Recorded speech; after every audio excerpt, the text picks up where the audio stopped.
they saw significant failures in glass backsheet modules. And I'm fully aware that this is not the standard way to go. Like normally you would go glass, but it's a bit more expensive. Recent World Conference where they showed significant degradation of heterojunction solar cells, and they fully attributed that to sodium in this case. Type 1 to 4. So here we show type 1 failures where after applying the UNSW process, the wafers were otherwise processed identically.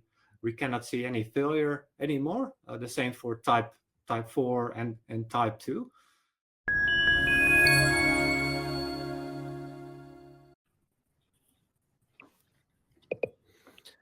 Hello, everybody. Thank you for joining this webinar today. We have a record amount of participants today. That's perhaps because of the relevance of the topic and also our guest speaker today, Bram Hoeks. Let me go through the agenda today.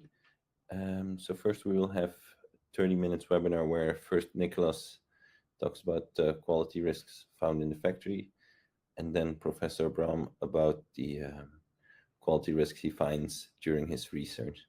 After that, we have 15 minutes Q&A. On the Demio website on the right side, you can type your questions and then we will be able to answer them afterwards. The webinar will also be recorded and you will automatically receive the recording. Then the introduction of our guest speaker. So we would like to welcome Professor Bram Hoeks from the University of New South Wales, where he is deputy head of school, and he has been conducting research on nanoscale thin films to enhance the renewable energy devices' performance, stability, and financial viability. Bram has published over 250 papers and received multiple international awards, and was mentioned or featured in the Solar 40 under 40 list. He resides in Sydney, but is also Dutch, just like me. Then from our side, we have Nicholas Weimar from Germany. He's residing in Hong Kong, has been active in the PV industry for 15 years. That's also why he's our CTO in the company. And he has experience in over 100 audits in East and Southeast Asia. Then myself, my name is Benoit van der Maas. I'm International Business Development Director at Sinovoltaics since 2019, working at Sinovoltaics. And I help our clients to make sure that all the quality is good for their projects.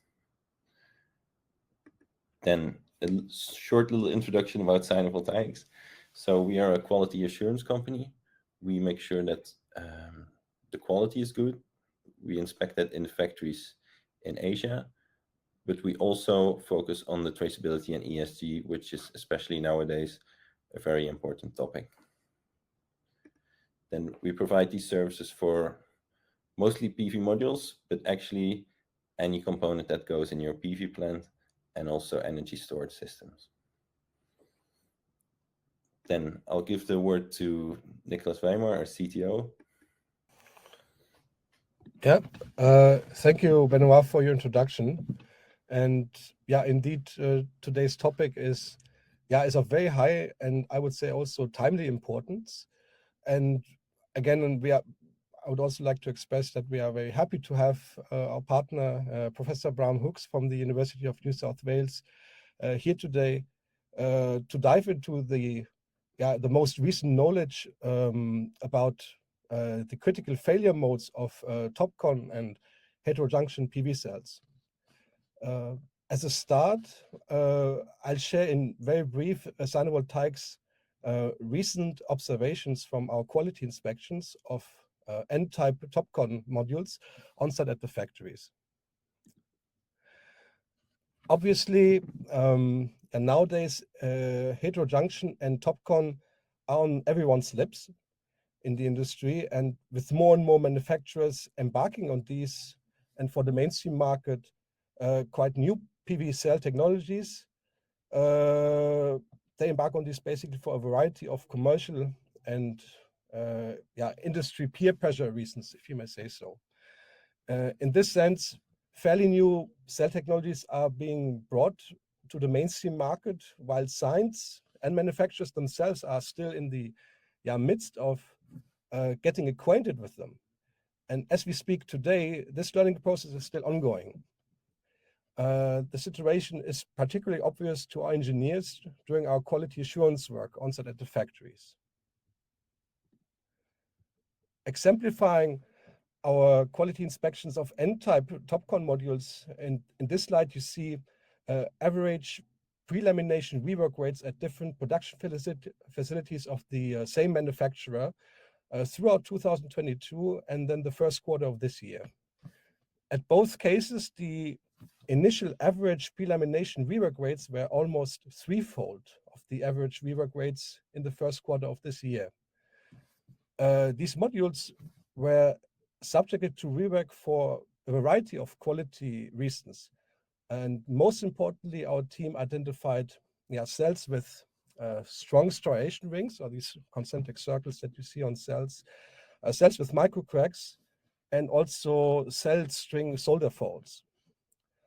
While here you can see for facility A, the average rework rate was 16.16% in 2022, with a peak rate of 21.36% and the lowest at 13.85%.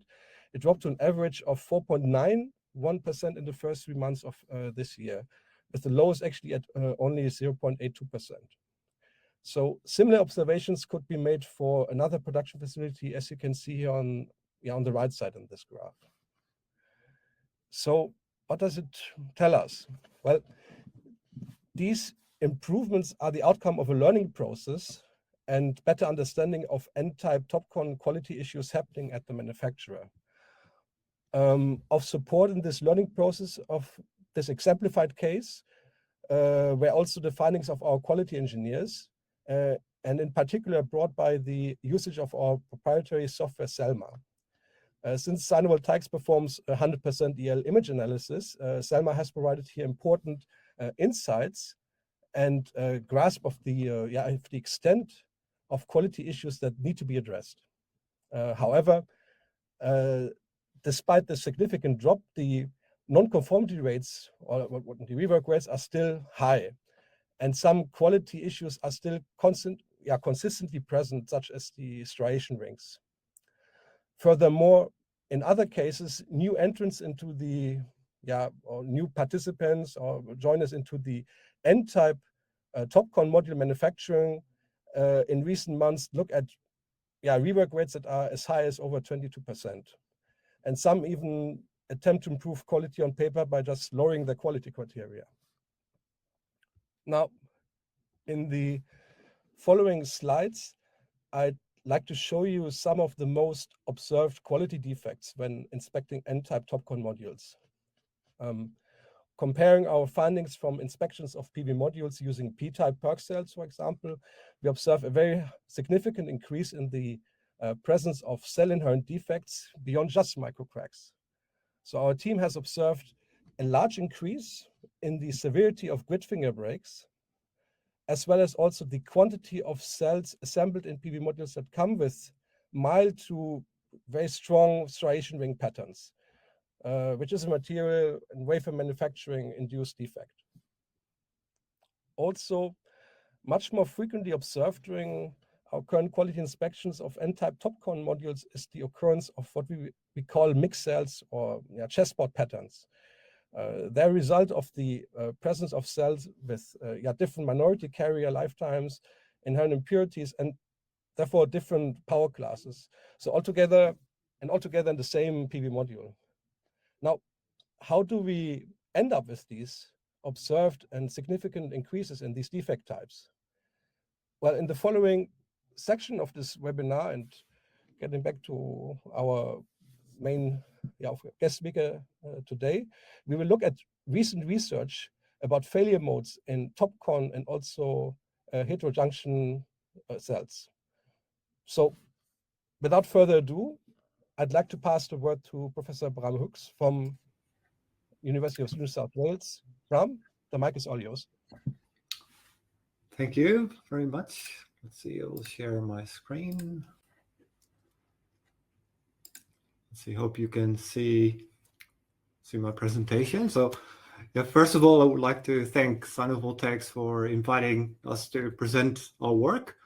So this is recent work that has been done at UNSW to look at potential reliability concerns for TopCon and heterojunction solar cells. So most of you would not be familiar with the University of New South Wales, and particularly our PV program. We're actually the largest PV and RE program at a university in the world, with roughly 200 people, and of which 150 focus on photovoltaics. We have quite a high number of professors, as you can see from this list, and most people would know the name of Martin Green, who's generally seen as the father of PV, and he's still very active in our school. So we're very happy with that. Because we have 150 people working on PV, we have quite a wide range of activities, and I will not explain all of them, obviously, but they focus on they range from fundamental research up to like really applied research, and also we focus on all the existing industrial technologies and also all the emerging technologies, so all the tandem candidates which are being investigated. So in this presentation, I will just focus on module reliability, so a very small subsection of our work. And for this, we have recently been investing quite heavily in terms of our capabilities, and we're most happy with this system from Eternal Sun, which is basically a full industrial scale climate chamber with an in situ IV capability. So we have a full module size steady state IV of a solar simulator, which allows us to stress test samples and measure the performance in real time. And this one has also been modified to allow for running significantly higher temperatures, which allows us to test quicker. Then also we are one of the few locations with module scale photoluminescence, which also gives you some unique benefits. And then, of course, being a university, we have access to very, very advanced like failure analysis, so like time of flight mass SIMS to test for contaminants, for example, microscopes, transmission electron microscopes, for example, to look at failure modes. So that puts us in quite a unique position to help the industry with failure analysis.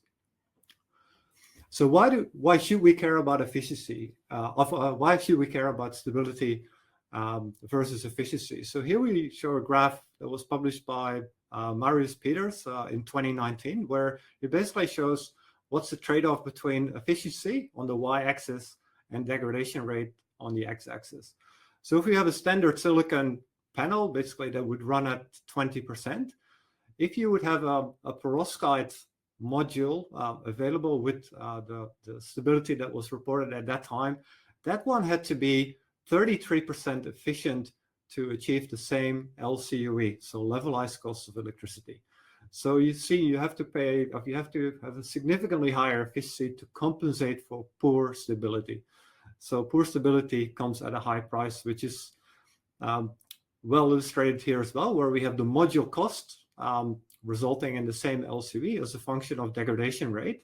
And if we look at residential solar where the installation costs are quite high, that would actually mean if you have a 3% degradation rate, your module should be free, or even worse, you should pay money for people to take your modules in order to achieve the same LCOE. So it shows that stability is super important in order to drive LCOE. And even for crystalline silicon, if we can reduce the degradation rate, that's of benefit. It will reduce the LCOE. So if we look at the outline of my talk, I will explain a few topics in quite a short time, but we have plenty of time for questions if you want more detail, and you can always contact me afterwards as well. So we'll first explain some of the work we've done to develop an ultrafast PID test for PID shunt. Then we go into damp heat failures in heterojunction and TopCon solar cells. And then fortunately, we also have a cell level mitigation solution for most of these stampede failures. So it's not all is lost. And then I will conclude my talk. So first of all, we focus on PID, and then a number of you on the call would say PID, that's a problem that's solved. So it was a big problem maybe 5 years ago, but it's no longer an issue. But if we look at reporting data from PVEL, then 2021 was the worst year on record for PID. Last year was not that much better. So basically, PID is still there, particularly because we are moving to bifacial solar cells, which make the rear more susceptible as well for PID. So we have 3 types of potential induced degradation. So we have the shunting type, the polarization type, and the corrosion type. And in this talk, I will predominantly focus on the shunting type. So what does the shunting type, PID shunting type result in? It's basically a drop in fill factor because your shunt resistance goes down, and that basically drops your fill factor. That results in a power drop. So what is our current understanding of PID? It's basically related to the transport of sodium from the glass to your solar cell, and then basically also being able to get through your anti-reflection coating and end up in stacking fault and stacking faults, and this basically causes the shunt path. So this process actually takes years in commercially installed modules. So typically you would not see it in the typical, the first warranty period. So it's something that also would take very long in outdoor testing. And the leakage current depends on a number of factors. So the materials used, so the bill of materials, the temperature. So for example, PID is a lot quicker in Singapore compared to like the Netherlands, where I'm originally from. Relative humidity, so it goes quicker at higher relative humidity, and applied voltage as well, so that accelerates it as well. So we have a standard test, which is not that slow, so we don't have to wait years, but we typically have to wait 2 times 100 hours to get a result. And we can test this at the module level and the cell level. And the cell level, that's the topic I will go further into this talk. But basically, you see that at the cell level is the same time frame as the module. So roughly 100 hours to get a result. And why does it take 100 hours? Because basically, we have to wait for the sodium to basically drift, to get out of the glass and drift to the solar cell. So, and if you only get 1 data point per 100 hours, then then it's hard to get statistics, obviously. The second problem for the cell level test is that it really mimics the module fabrication. So that's what's shown here in this picture. So we have actually EVA here. We have a glass sheet, which is laminated in the PID tester.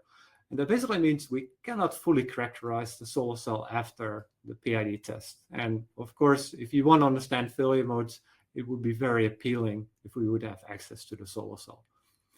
So we came up with a modified PID test where we basically got rid of the EVA and replaced this with a salt-enriched hybrid polymer.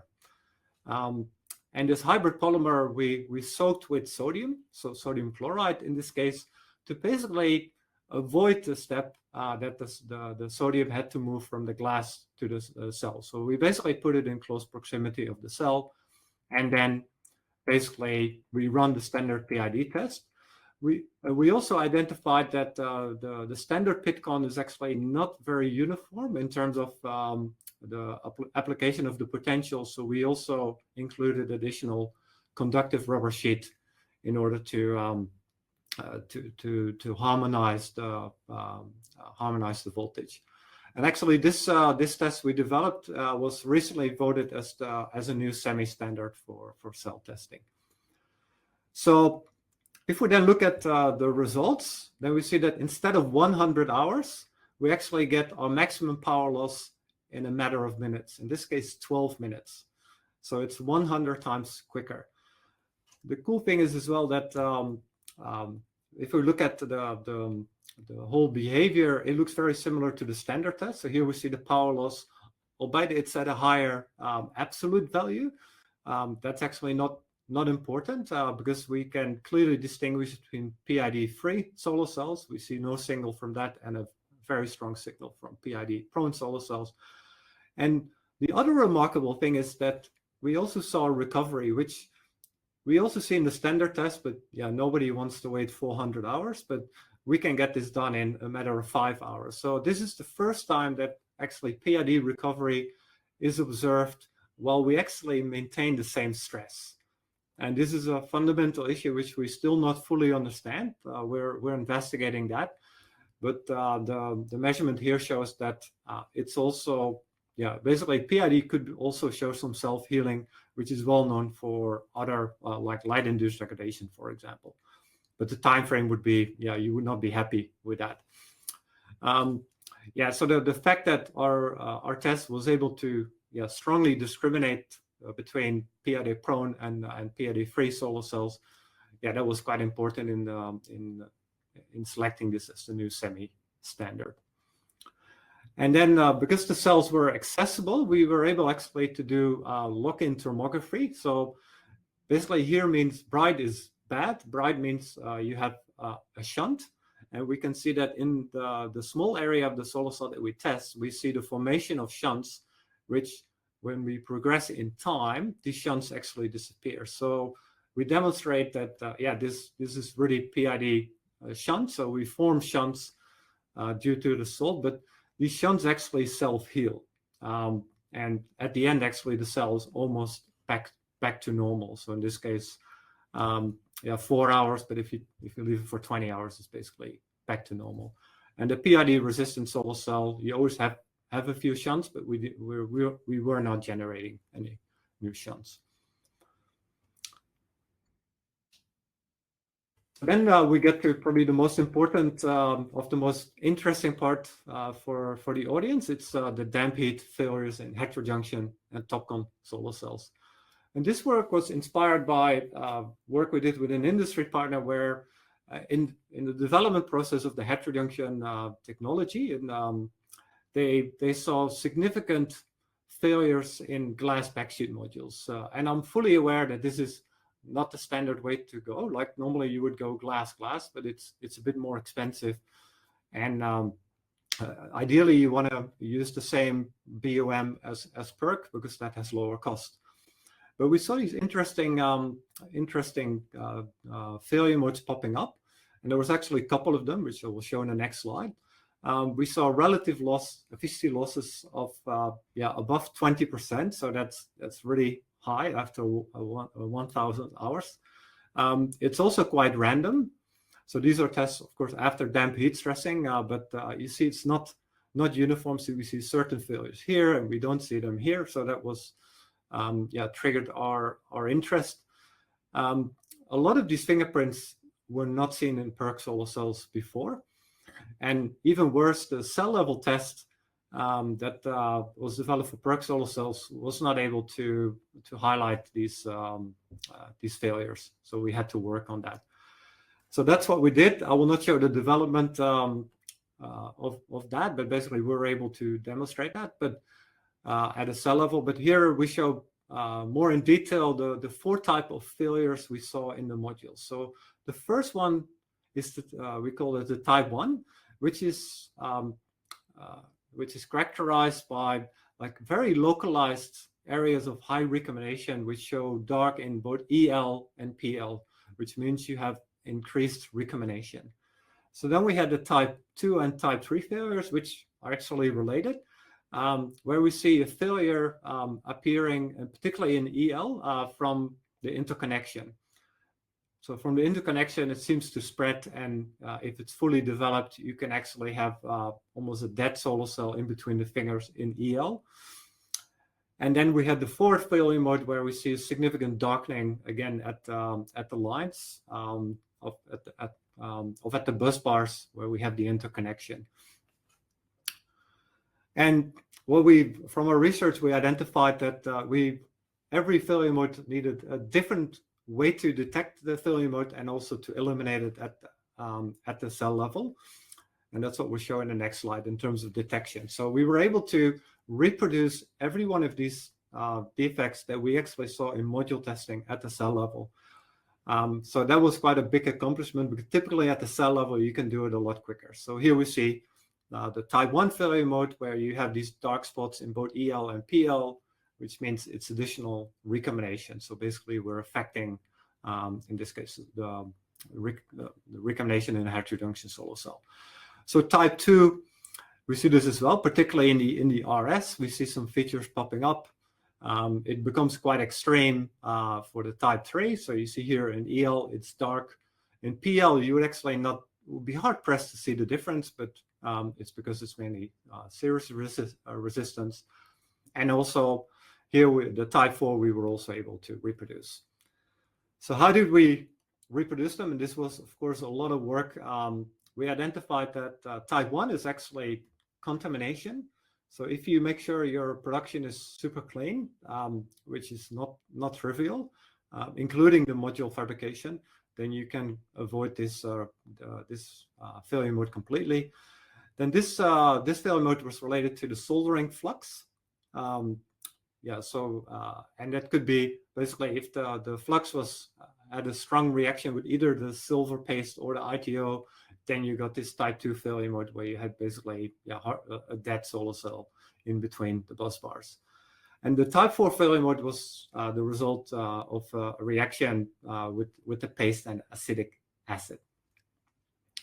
So the cell level testing mode is more than 1 order of magnitude quicker than the module level testing. So the unique testing we have at UNSW will allow us to very quickly identify if your bill of materials could result in these issues after very prolonged damp heat testing.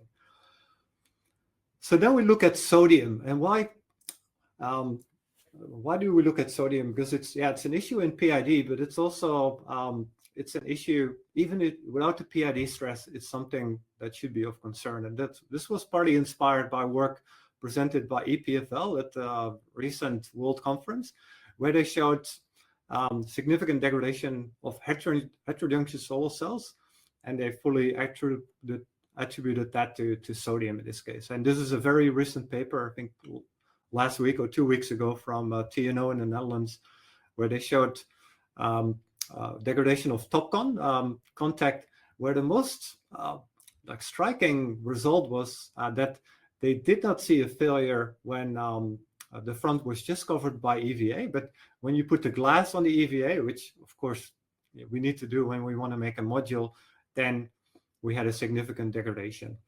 So this shows that also other research institutes showed potential reliability concerns with heterojunction and TopCon.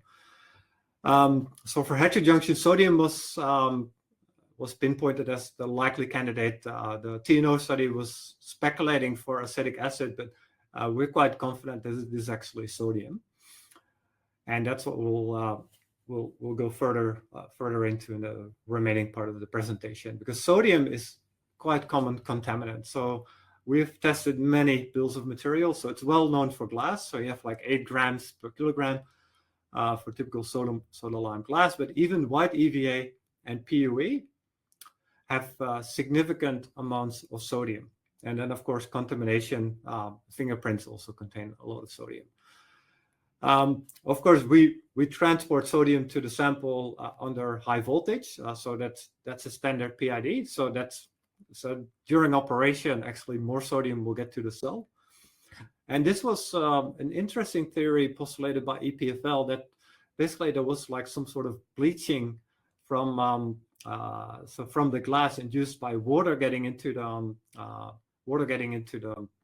module, reacting with the glass, and then releasing sodium, and that way providing a lot of additional sodium to wreak havoc into the solar cell. So in this case, we included PERC as well, because that's the incumbent technology. So we devised an experiment where we did sold exposure to 3 types of solar cells, so bifacial, TopCon, heterojunction, and PERC solar cells, where we either put sodium on the front, rear, or at both sides, to see how susceptible they were to sodium-induced failure modes. And this is, of course, the most important parameter, efficiency. So where we see that TopCon is actually not very sensitive at the rear, but at the front, if we expose the front to sodium, we see like up to 80% reduction in 20 hours, again at the cell level. Heterojunction, up to close to 50%, where both the front and the rear are sensitive, and you see the PERC solar cell is actually quite stable, and the only minor issue is at the rear. If we then look at what's the main parameter that is affected, it's the series resistance.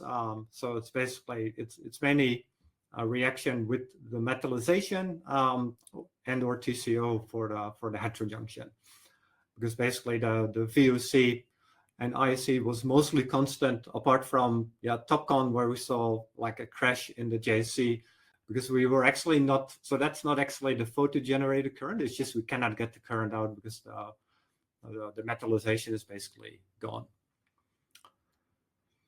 So if we then look at the detailed RS images, then we can see this also confirmed. So here, this is for PERC solar cells, where we see that a very strong reaction, an increase in the series resistance if we apply sodium at the rear.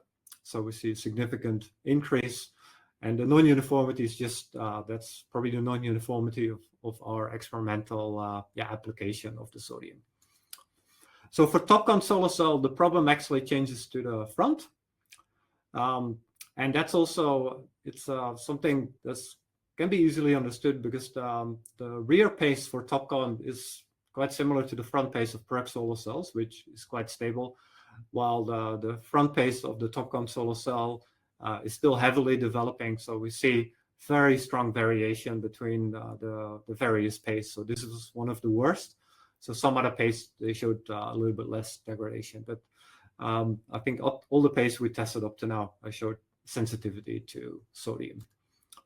And then for heterojunctions, we basically see, both pace. Again, this is a low temperature curing pace, which clearly, has a chemical reaction with the sodium. If we then look into detail, what because we're mostly sensitive in IV testing to the contact resistance, because we apply like almost full area contacts, we see indeed in heterojunction solar cells, we see a significant increase in contact resistance for both the front and rear side. And basically for the TopCon solar cell, the front side is almost dead. And then for the PERC, it was not a significant increase. And the reference cells, should mention that the control cells that were not exposed they were all fine. So it was not the damp heat test that we did by itself. It was the combination of damp heat and sodium. If we then look at TEM SEM images of the contact, we see for in this case the PERC, the front contact, no real difference, and then the rear contact, we see very strong corrosion. So that contact really doesn't like the exposure to sodium. So there's definitely a chemical reaction going on. But this contact was the best performing contact compared to the TopCon and heterojunction contact. So it can get a lot worse. And of course, our tests are quite extreme in terms of, because we want to do accelerated testing, get results very quickly, so we can have very quick learning cycles. So if we look at heterojunction, then we see at the front, the most interesting thing we see appearing is that we see some delamination actually at the interface between the contact and the solar cell, and also we clearly remove some material from the solar cell. So the reaction is actually removing, the reaction of sodium is removing binder material, changing the face of the contact. And we see the same at the rear, where we basically looks like we're cleaning up the contact. And we think it's basically a reaction with the binding material. Of course, don't think we will be removing the silver, but it's definitely not good for the adhesion. So the contacts will even delaminate. So it's also a reliability concern for for thermal cycling, for example. But it's something we're investigating a bit further now. So for heterojunction, the rear contact, is basically similar as the PERC. So the PERC front, very stable. But then the front, we see very severe delamination. So again, a very strong reaction. And there we actually got significant signal from the SEM where we saw a change in the lead oxide. So typically these pastes contain 1% lead as part of the fritting process in order to ensure low temperature reaction. We saw significant changes in that. And again, also delamination, but that's something we have to investigate also further. But that's if the contact is no longer attached to the solar cell, so of course you would have serious resistance issues. So then let's look specifically into the TopCon front contact. So we showed that sodium is not good, but unfortunately the story doesn't stop there. And here I'm quoting a study from the University of Central Florida. Shows that TopCon is sensitive to acetic acid. So you can read the details in this paper. So it's something we haven't looked into detail yet because we were mainly focusing on sodium. Then this is what we've shown. So sodium is a big issue, even resulting in the fact that you cannot get the current out because your contacts are basically gone. But then this is work from our group where we also looked at flux. So the soldering flux also reacts with the front paste. So the rear is fine. We know from heterojunction that heterojunction was sensitive to flux on both the rear and front side of the paste. So it's something we have to take into account. And again, significant increase in series of, in this case, recombination actually. So is it all bad news? So fortunately, we've developed also solutions for at least the heterojunction failure mode. So for type 1 to 4. So here we show type 1 failures where after applying the UNSW process, the wafers were otherwise processed identically. We cannot see any failure anymore. The same for type 4 and type 2. So you can basically make the solar cell stable, and I would always say that that's the best solution. If your solar cell is stable, then you basically are less sensitive to the rest of the bill of materials. So does it also work against sodium? Yes. So we also have a solution for sodium. So basically make the cell stable against sodium. So the issues that both EPFL and us have seen can be mitigated. And again, I want to iterate that there is a difference between bill of materials. So that's something we could work on together to see how your bill of materials would be affected. So I know it was a lot of information, but just to summarize my presentation is that so UNSW has been investing heavily in cell and module reliability because we feel that that's an area where we can add a lot of like the unique capabilities of a university working together with industry partners can really drive research very quickly.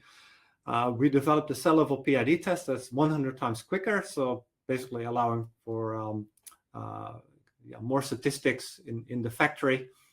So if PID pops up again as a problem.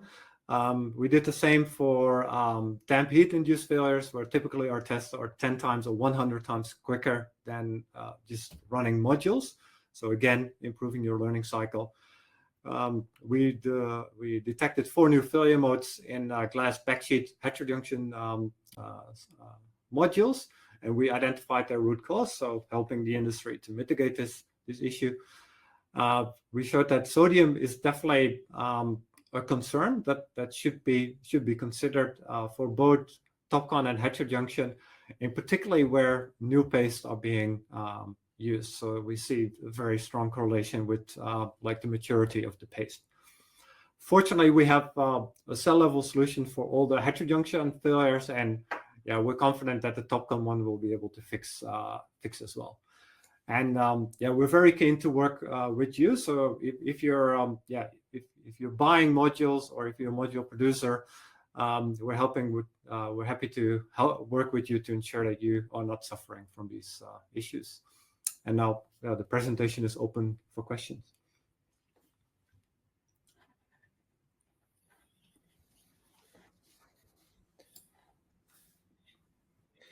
Thank you very much, Bram, for your interesting presentation. We indeed have a couple questions from the audience here. So if anybody still has questions, you can ask them in the chat. Let me start with this question. What's the reason of doing PID test at cell level? Yeah, so that's a very good question. I always like the quicker you detect, of the earlier in like your value chain you detect your failure, the better, because then it's the closest to where potentially the failure is induced. Because we know for PID, if you can make your cell basically PID free, which we have solved for PERC, for example, then that's the best way. So basically it gives you a lot of opportunities for selecting the bill of materials for modules. So the quicker you can detect it, the better. And it's still, I always think it's better to, if you have a cell level degradation mode, it's always better to address it at the cell level if possible than at the module level, because typically it comes at higher cost. Yeah. Okay, thank you, Ron. That makes sense. Then the next question. What about TopCon and heterojunction compared to PERC? I mean, is PERC more reliable than TopCon and heterojunction? Yeah, so that's of course, like the answer would be it depends. So what I showed in this presentation is that so TopCon and heterojunctions are still, they're not as mature as PERC in terms from high volume manufacturing. And that's clearly visible from the tests we're doing because we get a lot of different samples in, and the variability between the samples from various suppliers is amazing. So some samples we can kill very quickly in terms of our testing, and others are a lot more stable. So I would not say that PERC is intrinsically more stable, but higher efficiency solar cells are intrinsically more sensitive to small increases in failure mode. So because that goes to fundamentals. So if you have a solar cell which is approaching the fundamental limit, any additional recombination you have, like if you get 10 femtoamps in additional recombination in a heterojunction solar cell, you would see a significant drop in efficiency. If you would get the same 10 femtoamps in recombination current in addition to a PERC cell, you would not care. So the higher efficiency solar cells are intrinsically more sensitive to, because they are operating so close to the fundamental limit, it makes you a lot more sensitive. And for heterojunctions, typically companies have used very conservative packaging, so glass, PUE, very good edge sealant. So that protects you against these failure modes, because typically we see that we need water and something else. But yeah, I think it's possible to make the heterojunction and TopCon solar cell stable by itself, and then we had more freedom in terms of our bill of materials for modules, potentially saving costs, but definitely opening up opportunities. So I hope that answers the question a bit. So in principle, yes, they're more sensitive because of their higher efficiency. So if the PERC would be the same efficiency, you would have the same sensitivity. And the current issues we see is because it's not as mature yet. And maybe the paste suppliers can solve this issue. And I'm happy to work with paste suppliers to basically make that paste more stable. Yeah. Okay, thank you. Then the next question, very interesting presentation. You've talked about the PID shunt. What in your concern about PID polarization, especially for TopCon? Is it true that PID will be eliminated after light soaking? Yeah, so that's a very good question. Developing a new standard, of course, takes quite a long time, and we're actually super proud of having achieved that. So that's why, and this was just recently, I think it was only finished in March. So now we're indeed focusing our attention more on PID polarization, because that's definitely an issue for all these higher efficiency solar cells. So that's, we will be focusing more on that. It's only the cell level test there is a bit more tricky. Basically, we don't have it in-house yet. So the climate chamber actually show on here on this frame will allow us to do that. So we're setting up the PID testing for that, but it's from a safety point of view, it's a bit more challenging because we want to use very high voltages, and we're not running one module at a time. We would be running 20 samples at a time at high voltage, multiplexing, measuring IVs at the same time. So that takes some time to set it up, but it's definitely going to get our attention the second half of this year. And yeah, I fully agree with that. It's a concern. So PID, the original, so SunPower was actually the first one to suffer from polarization PID, where their front surface specification of their old back contact solar cell was almost switched off by the migration of sodium atoms. So basically, their surface passivation relies in part on field effect passivation, where positive charge was not the charge they were looking for at that time. So they actually had drops in efficiencies up to 50%, because all back contact structure actually makes you a lot more sensitive to any changes on the front. But because it's an issue at the surface passivation level, there are ways to reset it. So as long as you can move that charge away or compensate it. And one way for aluminum oxide, for example, we have shown that you can actually move charge under illumination. Charge can move into your dielectric, so and that way you can compensate. So that of course the TopCon has ALOX on, so definitely on the front in some cases, even at the rear. So there I can see fundamental reasons why light soaking would solve it, or also if you remove the stress factor. So basically, it could be that PIDP is like a steady state failure, and if you remove the supply of the stressor, then the system self-heals.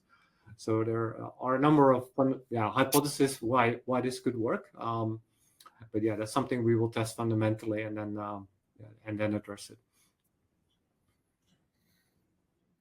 Okay, thank you for your answer, Bram. I see some other questions about whether we share the presentation. So the recording of the webinar will be available and will be sent automatically to you. Then let's find another question. Why are you prioritizing heterojunction issues solving over TopCon while TopCon is the next candidate in the market? That was just that was the work we were focusing in on at that time. So it was the interest of our partners at that time, and now we're fully focusing on TopCon, because TopCon is definitely going to be the next dominant solar cell. Yeah, but okay. I think I showed quite a lot of results on TopCon as well. I showed 4 issues with TopCon, so. And it's mainly the front you have to worry about.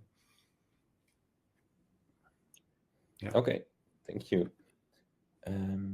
Then next question: which encapsulation material is best for heterojunction, and which one is the best for TopCon? Yeah, that's something I'm not able to answer now, because our focus was, as I've already mentioned a few times, is addressing at the cell level, not so much at the module level. So that's something I would leave, probably industry partners would be able to address that in more detail. So we haven't investigated that, because we want to address it at the cell level, because the damage is happening at the cell level. So we're not looking, at this moment in time, we're not looking at encapsulant failures. Yeah.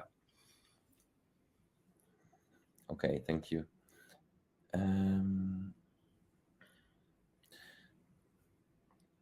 Let's go to another question. Is there degradation for N-type modules? Is it more than P-type? And there was the same study published in PV magazine done by a Dutch scientist. Yeah, it's like I'm not. This could well be the so that paper. Although I'm a Dutch scientist as well, so that I'm not sure. Probably you're not referring to my own work, but let's see. It's probably this. Let's see. What was it? There was sodium on TopCon from TNO. I just forgot the slide. It's going a bit too quick. So there's potentially this paper from TNO.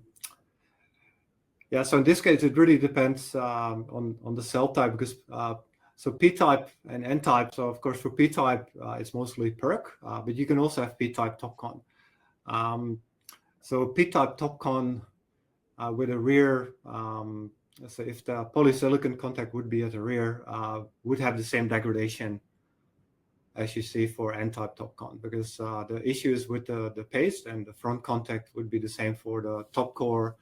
I'm not sure if the audience is familiar with the work that's done by like Fraunhofer East and ISFH, and now also UNSW on basically going for a rear emitter TopCon that has some benefits. So the current world record for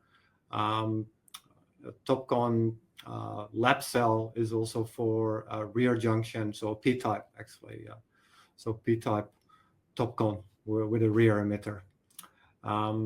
So I think probably P-type here refers to PERC, and it's just PERC is more mature. Like how many billions of dollars have been invested, hundreds of billions of dollars in PERC, optimizing PERC, and we're not there yet at TopCon, although we'll be there very quickly. Okay, thank you. Then we have another question. I think this one was already partly answered in another question. Do you consider the current issues, challenges with TopCon and heterojunction to be structural, or do you think these will be subside once the I hope they will largely? I'm quite confident that for the most part they will subside when we get, because basically that's also one of the reasons for presenting this. So basically to make the field aware of these issues.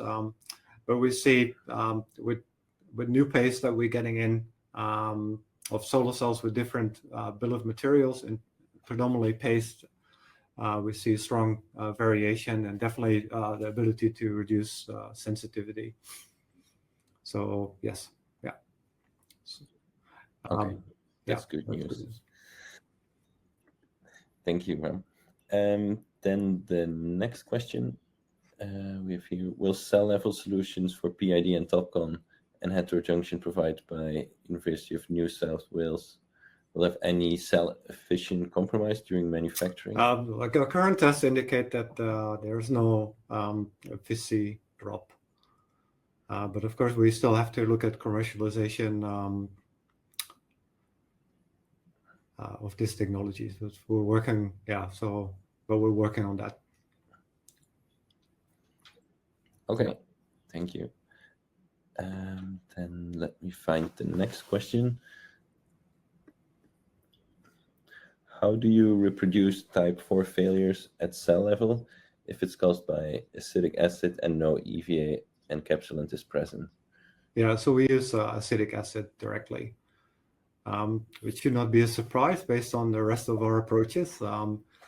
And we think it's warranted because, as I also showed in this presentation, so the fingerprints are identical. So that gives us a lot of confidence that the methods we apply are appropriate. It's just it's going a lot quicker, which I think is a good thing. But it's but the same work has been done by TNO, or similar work is done by TNO, and I know by many industry partners as well. And of course, it would not be an issue if your encapsulant doesn't produce acetic acid. Yeah. Okay, thank you. Then the next question.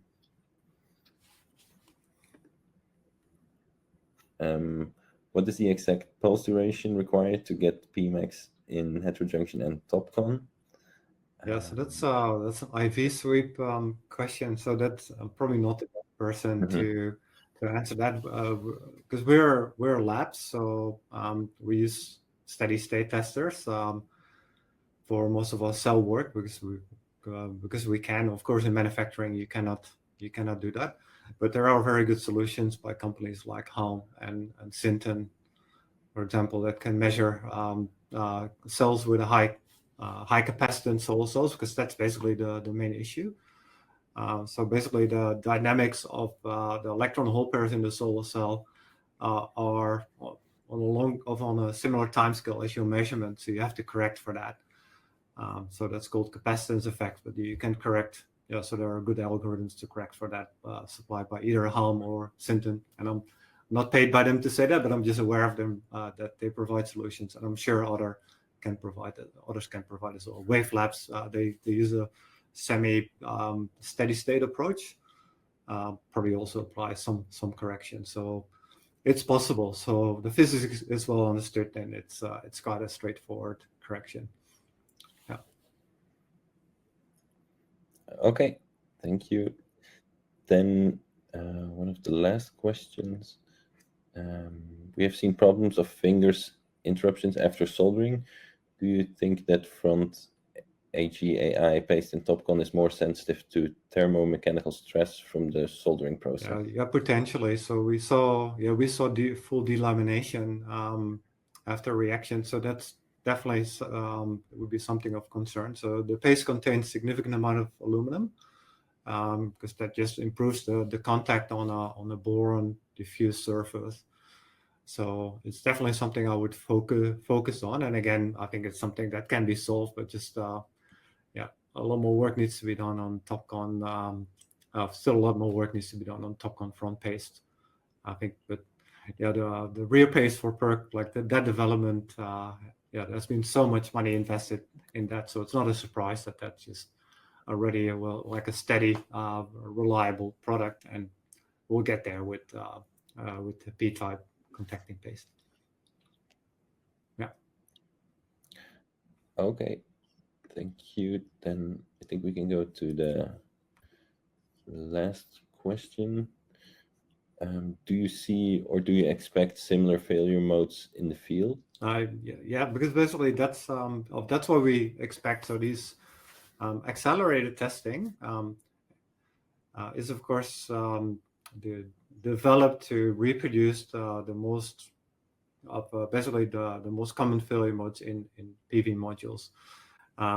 What time frame? That's always hard to predict. But I started the presentations with like these failure modes. We saw them on modules, so it was not that we just did cell level test and saw something that never has been seen on modules. We saw them on modules. We were able to reproduce them on cells. So in that sense, if it shows up at a normal damp heat test, it will likely appear in the field, depending on your location as well. So some locations are very harsh, including Australia. So like we have a lot of good land for photovoltaics, but it's hot, and in the monsoon season it's very humid.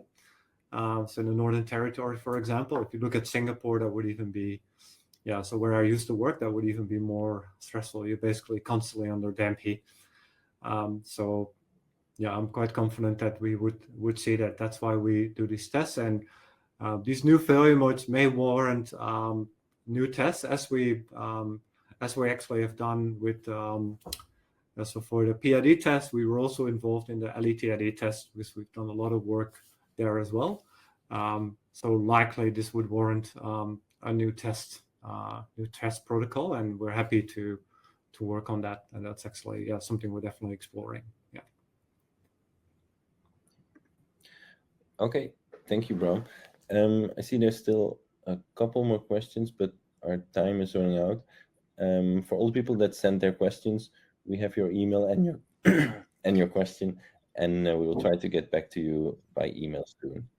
And if anybody else has any other questions, you can also either contact us from Sinovoltaics or Professor Bram from University of New South Wales.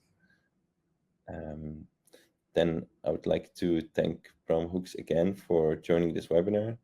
on this relevant topic and your relevant and interesting presentation. And thank you everybody for joining. Okay, thank you. Welcome. Thank you very much. Yeah. And see you next time. Bye-bye. Bye-bye.